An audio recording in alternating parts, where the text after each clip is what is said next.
یه فرصت برای بازیکن پرسپولیس که توپ از کنار دروازه به بیرون میره. پنالتی، اعلام ضربه پنالتی برای تیم پرسپولیس و یک کارت زرد هم به بازیکن خطاکار داده میشه.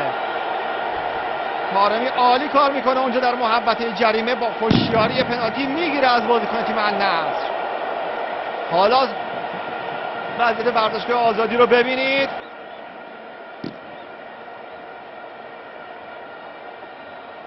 طارمی ببینیم بازی رو یکیچ میکنه یا نه. حرکت طارمی، چیپ میزنه، یکیچ، گل برای پرسپولیس.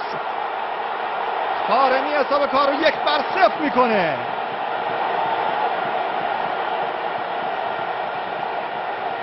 و اینجوریه که ورزشگاه آزادی به وجد میاد. تماشاگر رو ببینید که چه شور و حرارتی رو توی ورزشگاه ایجاد کردن. جای هموطنانمون واقعا اینجا خالیه. پرسپولیس 1-0 جلو میفته. حالا تغییرات در تیم النصر انجام خواهد شد.